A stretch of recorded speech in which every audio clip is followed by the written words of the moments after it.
Good morning, friends and enemies. In today's video, as we do every single Wednesday, we will be labeling every fantasy relevant running back as a sit, a start, or a flex, going through all 30 teams and the matchups that they have. If at any point you just want the rankings, you can go over to bdge.co, become a Big Dog member, the only place in the world to get my personal rankings. We've got a long show ahead of us, got a long day ahead of us. I'm already late on this video. Let's jump into Thursday Night Football. Pittsburgh at Cincinnati. Pittsburgh, 5.5-point favorites on the road, 43.5 points total. Jaylen Warren last week made his return back to the field, had a pretty good game. I still think, just looking at the eye test, he's the best running back they have by a wide margin, and this matchup is phenomenal as well. So I'm going to throw him into the feels good category. I think if you have him, like, yes, there's been a little bit of shakiness to his role right now. Kenneth Gainwell had the big day, but at the end of the day, Jaylen Warren's the best running back that they have, and you can't ask for a better matchup versus the Cincinnati Bengals. So he's going right back into my lineup.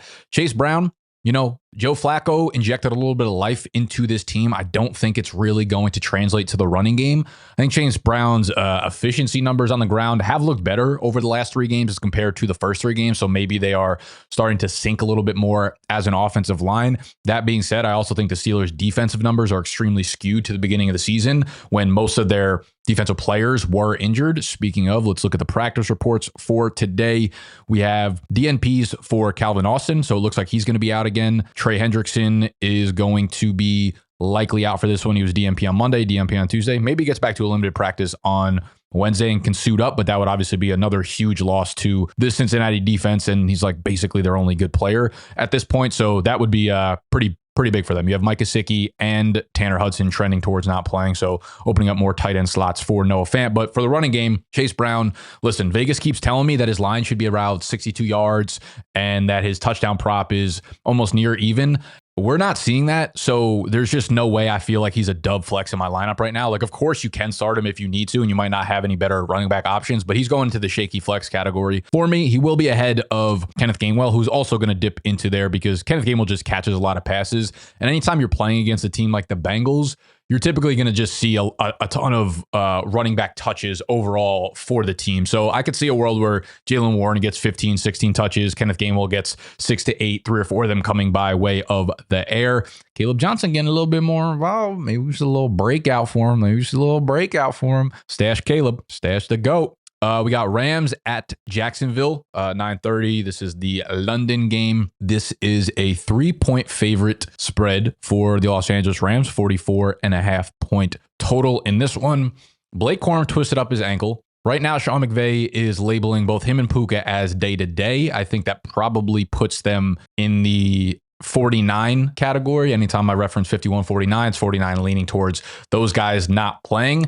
If Blake Corum's not playing, I mean, I think Kyron's a must-start regardless, but he's going to just cement himself into the must-start category. Even though it's a tough matchup, doesn't really matter to me. He's getting a ton of work in all 3 aspects of the game. Travis Etienne's a little bit of a tougher one. His role is not diminished. He's still playing 65% of the snaps, seeing the majority of the rushing attempts, seeing some targets as well. Tough matchup, and I think that's like kind of predictable with Travis Etienne. He tends to struggle in tough matchups, but I don't want to overemphasize, some of his down games because he does always bring that level of explosiveness that he could bust off a 40, 50-yard touchdown. So he's still going to be in the feels good category for me, despite having a few down weeks over the last, handful of them. And that really only leaves Bashaw Tootin. He's going to be in the rather not category until we see some sort of role increase for him. Carolina at the New York Jets. The Jets are 1.5 points underdogs in this one, 42.5-point total. Everyone's yelling about how good the Carolina. Yeah, you're a casual. You don't know ball if you don't realize that the Carolina defense is fucking all world. Listen, if they can hold Breece Hall under 80 total yards, then you've really got my attention here. Breece Hall is just going to get a bajillion touches. That's just what the case happens to be when Braylon Allen is out. And now you're talking about Garrett Wilson probably being out for this game as well. I mean, that 3.5 reception line is crazy to me, but Breece Hall's a must start. Now, we got to talk about Uncle Rico, Chuba Hubbard. This is how I'm looking at the situation. We don't have practice reports yet. We'll get the first practice report on Chuba Hubbard. Dave Canales said he does expect to get reinforcements for the team in terms of some guys coming back from injury. He said Jalen Coker. He mentioned a couple other guys. Chuba Hubbard was amongst those names. Is it a guarantee he comes back? No, it's not. And of course, if he doesn't play, Rico Dowdle's a must start. But I think what would be more helpful is talking about the situation at large here if Chuba does play. Okay, let's say Chuba plays. The way I'm looking at this backfield is this. Rico, for me, is going to be the guy still in the backfield. I have the Your Idiot League Mates team where I have both Rico and Chuba Hubbard. If Chuba's active, there's no way I'm playing him over Rico Dowdle right now. This is a good matchup against the Jets defense. I will be putting Rico Dowdle in the dub flex category. I feel pretty good about having him in my lineup. I think this will be a committee, but I also think this is a world where they get Chuba back as like a real life good football player, almost depth right now. You don't have to push him because you know what you have with Rico Dowdle. If Rico Dowdle went out there for the last 2 games and, went 14 for 33 on the ground and then 17 for 46 on the ground, and they're like, we badly need juice in our running game, I can understand Chuba being the guy coming back. Right now, they saw Rico Dowdle. And what I think this really means is like, this is going to be a coach's decision to probably put Chuba at a very secondary role and have a very, very easy excuse as to why that's the case. Hey, he's coming back from the calf thing. We're getting him reintegrated into the offense. We don't want to spike his numbers up. So I think they're going to ride Rico Dowdle. And unless Rico has a really, really, really poor game, like is really inefficient to rip off, I don't see a world where he's not the leading touch getter in this backfield. That being said, I still expect this to be a committee of some sorts. Chuba's going to go into the shaky flex category, and I think there are a million options that I'd rather have before him. But Rico's still going to be, in that floating purgatory between dub flex and feels good for right now. Isaiah Davis is going to be a rather not. Moving to Las Vegas and Kansas City. I mean, I'll just start off the rip. Both the Kansas City running backs are extremely shaky flexes at best. Brashard Smith, I am going to sprinkle anytime touchdown line. One more week on him, but he's a rather not in terms of fantasy. And then Genty, I mean, listen, he's scored 5 touchdowns on the year through 6 weeks. He's typically getting 20 plus touches. There's really not a world where you can sit him. The matchup is going to be pretty tough. Kansas City's defense, we saw them shut down the Detroit run game. That being said, EPA per rush, they are not very good right now. They are a bottom 3 team in terms of EPA per rush allowed. I do think they're a type of team that's well coached that will get better as the season progresses. Same thing with, a team like the Pittsburgh Steelers, who will get their guys back, will start to get a lot better, will start to get a lot healthier, and then it'll be tough to have high upside matchups against them. But for the time being, I mean, Genty's just a floor of 18 touches and a coin flip at worst to get a touchdown in this one. Sorry, I didn't touch the total or the spread in that one. Kansas City obviously favored by 11.5 points, 45.5 point total. I think this could be a world where Ashton Genty catches, 4, 5, 6 passes, obviously boosting his PPR type of day. All right. Next, we got Miami at Cleveland, just like the sloppiest 2 teams playing each other. They are in Cleveland. The Dolphins are 2.5 point underdogs, 40.5 point total in this one. I think this is a pretty easy matchup to decipher here. Achane is like a top 3 running back right now. He's in the must-start category. Quinshon Judkins, there are, not a lot of players I'd be starting over him this week. He obviously had a down week last week, but they're playing against Miami now, and we've seen teams just absolutely eviscerate the Miami Dolphins on the ground. They are a terrible run defense. We saw what Rico the GOAT did to him. So Quinshon Judkins, he might score 1,000 fantasy points this week, and he needs to be at the very, very top of the must-start tier for week 7. New England at Tennessee. Now, this is a tricky one to decipher. We've got a bunch of flex possible options here in Tennessee. Tennessee is 7.5 point underdogs, 42.5 point total. Drake May playing out of his mind. Trayvon Henderson, we'll start off by saying he's just simply not getting enough snaps and not getting enough touches really, and having very, very little effectiveness on the ground or through the air. So he's going to go right into the shaky flex category. Tajay Spears is going to follow right behind him. Pollard and Ramondre Stevenson are very similar in their fantasy outlooks right now. We do have Tajay Spears kind of coming on to Tony Pollard right now, and Spears actually played more snaps than Pollard did last week because he has the pass catching role there, whereas Pollard is a guy that's going to take most of the early down work. But when we get into short down and distance, we get into long down and distance, I'm not really confident of who's going to be playing those roles. I think Tony Pollard has a high floor in terms of his touch count. However, if he doesn't give you a touchdown, he's going to give you a relatively disappointing fantasy day. It's kind of the same with Ramondre Stevenson. When you look at the two of them, Tony Pollard goes against the Patriots, and the Patriots went out of their way to sign a ton of guys this offseason on defense, right? We've got Milton Williams now to go next to Christian Barmore in the middle of that defensive line, and it's obviously paid off pretty handsomely. As you could see, there's just all red across that across the matchup here, they are not an easy team to run against. So they both have a nice touch floor. Ramondre gets a much better matchup. Pollard is a more explosive player that probably ends up having more touches in this game. That being said, just like the lack of juice from both of these players, I think lands them in the shaky flex tier. Definitely towards the top because, again, the volume floor should be there. And I would prefer Ramondre to Tony Pollard. I think he has a much higher likelihood of getting into the end zone and having a little bit more effectiveness on the ground. But both of them are not dudes that I feel super confident having in my lineup whatsoever. Moving to New Orleans at Chicago. We've got Chicago as 5.5-point favorites at home, 46.5-point total. DeAndre Swift, looked phenomenal on Monday night, but I don't want to get ahead of ourselves here. Like, DeAndre Swift is probably just the same guy who's going to get 13 to 15 touches.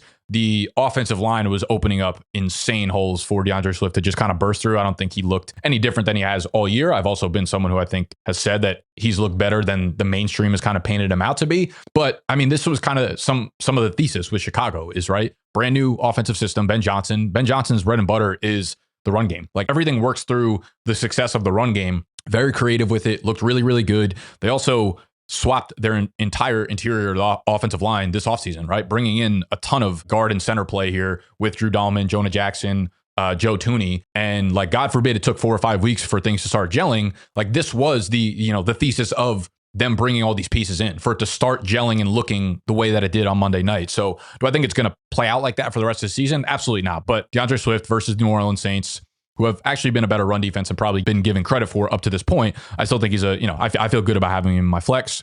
Alvin Kamara, I think I'll put him into the dub flex category as well. His workload and his upside has been absolutely shaky as his role in the receiving game so far. Taysom Hill's now taking goal line carries, but you are playing against the Chicago run defense, who has been, they pretty much stifled the Washington run game on Monday night, but I think more often than not, they're going to have a lot of trouble stopping ground games. And I think the Saints, for the most part, try to establish the run before anything else. Everybody else in this game is going to be a rather not for me, though. Kyle Monangai, Kendre Miller. Moving to Philadelphia at Minnesota. Minnesota coming off the bye. They are 1.5-point underdogs, 43.5-point total here. Yes, Saquon has been underwhelming, but there's no way that he is not starting in your lineup, of course.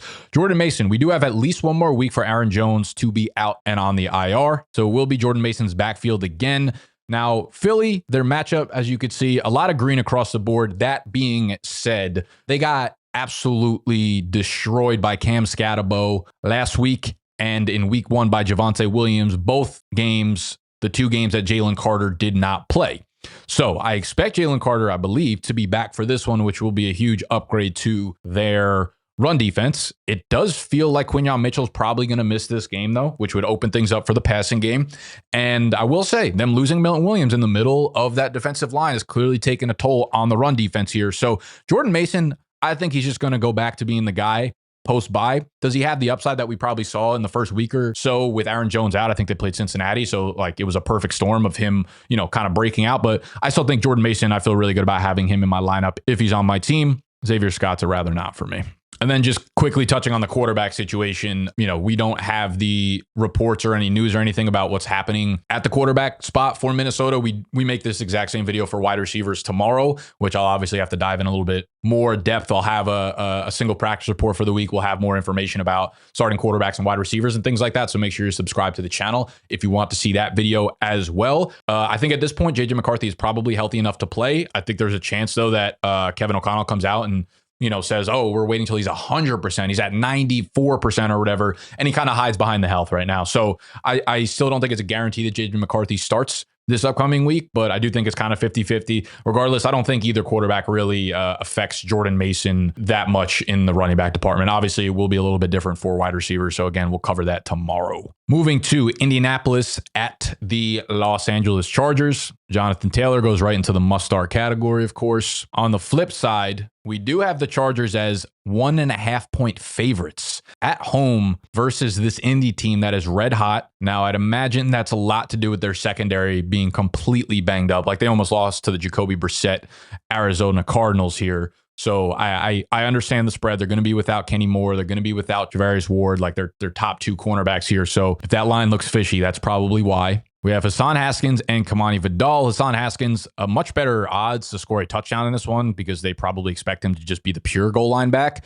But, I mean, you can't put him into your lineup after last week. Kamani Vidal just dominating snaps, and sure, he could roll into the end zone for a touchdown, but he has very little ceiling. Kamani Vidal coming off of a huge game, of course. 48.5 point total in this one. I mean, listen, Vidal, I think he's earned the right to be in your lineup for sure. I think it's going to be a much tougher matchup than it is against the Miami Dolphins here. So I'm not ready to throw him right into like the feels great category here. He's going to be a dub flex for me, which is like super, super playable. But when I look at him, I don't look at him as much differently than DeAndre Swift or Rico Dowdle. We just have to be a little bit better as a fantasy community, thinking that every time a player plays a really bad team, that's like who they are for the remainder of the season, right? More often than not, they're playing against somewhere in the 12 to 24 range of teams, whether they're good or bad versus the run or the pass. And every once in a while, they get a bottom 3 matchup or a top 3 matchup, play really poorly or really well. And then everybody just thinks that because that happened last week, that's who they are for the remainder of the season. So Kamani Vidal, definitely a dub flex. If I have him, I'm likely starting him based on bye weeks, based on injuries and things like that in the flex. But I don't expect him to have the type of game that he had versus the Miami Dolphins last week, right? You got DeForest Buckner, you got Grover Stewart. Like, you got a much better interior defensive line versus the Colts than you did against the Miami Dolphins. So very much playable. We play him over Alvin Kamara. This is where the sit starts probably come into play. Vidal, Rico, DeAndre Swift, Kamani Vidal. But I'm not throwing him into like the feels good must start category quite yet. Next up, we got the Giants at Denver. Cam Scatterbo, yeah, they got like the worst matchup on paper for sure. Denver's 7-point favorites, 40.5 point total here, but the workload's just been absolutely insane. And yes, Tracy will continue to be a little bit more and more involved as the weeks go by, but like they are building their entire team identity around Cam Scatterbo at this point. So he's going to go right into the feels good just based on the amount of touches I expect him to get this week. Tracy's going to be a rather not. Like, you cannot put him back into your lineup until you see more of a workload from him. J.K. Dobbins goes right back into, feels good, must start category, something like that. Again, he's not really catching any passes, so that is limiting his upside in this offense. RJ Harvey's going to go into the shaky flex category.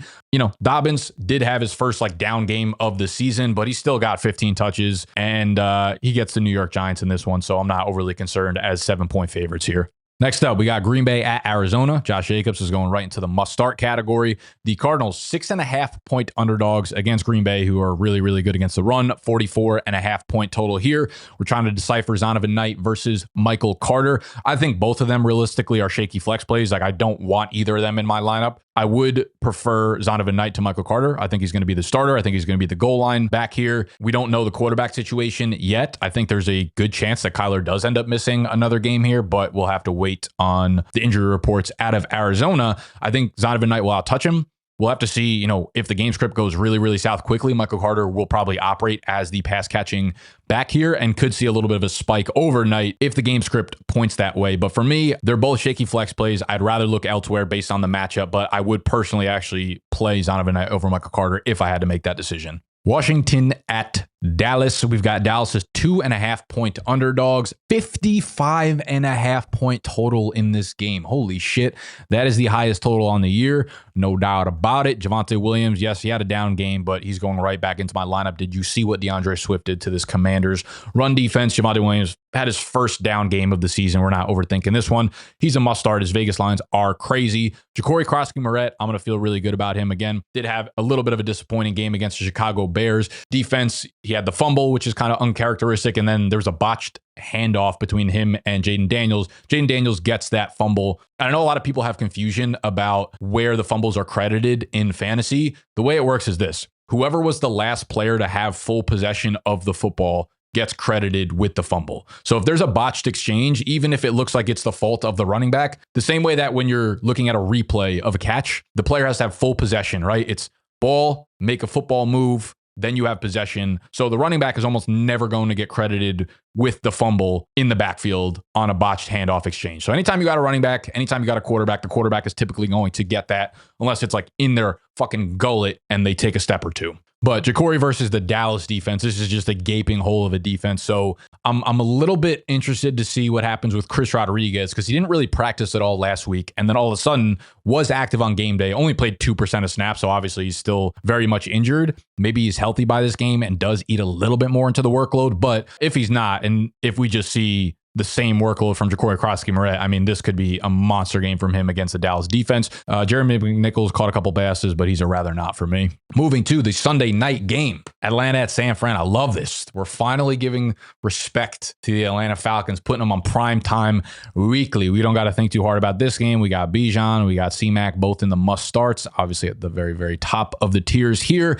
And we've got Tyler Algier, where again, if he does not score a touchdown, he is not a guy for me. So he's just going to go into the rather not category. If it makes you happy, I'll put him at the top of it. And another back-to-back Monday Night Football doubleheader, this time at 7 and 10 p.m. Fam, a 10 p.m. Eastern time game is fucking insane. Just stop putting 2 games on Monday night. Like, you get all the ratings. Like, everybody is going to watch the one game that you put on. I don't understand what the purpose of this is. Pissing me off. All right, so we got Jahmyr Gibbs, sure, down game. He's a must start. David Montgomery, I think, is a dub flex for me. Didn't see a big workload, but like I said last week, Montgomery's good games and bad games are so predictable. It's like when they have a really good game script, they are 5.5 point favorites in this one, 52.5 point total. When they have a good game script, when they're going against a team that you can run the ball against, which I won't say is the Tampa Bay Buccaneers, but like Montgomery's games are pretty predictable. So it's easy to tell, like, should I put him in my lineup? Should I not put him in my lineup? I think he's a dub flex. Didn't have a lot of touches. Dan Campbell came out and said, hey, we want to get him more touches. I think they ultimately mean just like they need to get both of their running backs going. So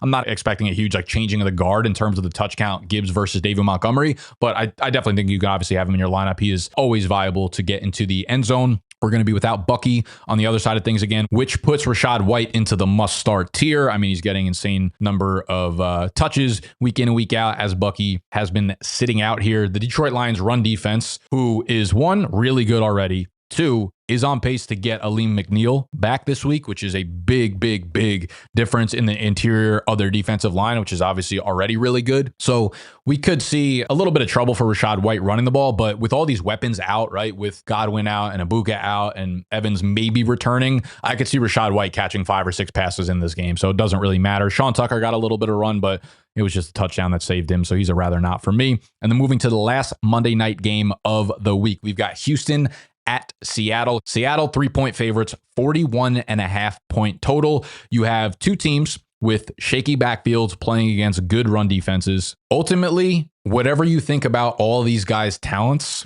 like Kenneth Walker, most talented, Woody Marks, probably tie with Charbonnet number 2. I'd probably put Woody Marks 2, Charbonnet 3, Nick Chubb 4 there based on who he is right now. Like, Nick Chubb's not going to have success on the ground against this Seattle stout run defense. We'll have to see what the practice reports again lean towards for Seattle. Last week, they were without all their starting secondary players. If that happens again, I'd imagine the Houston game plan going into this week is going to be extremely pass heavy.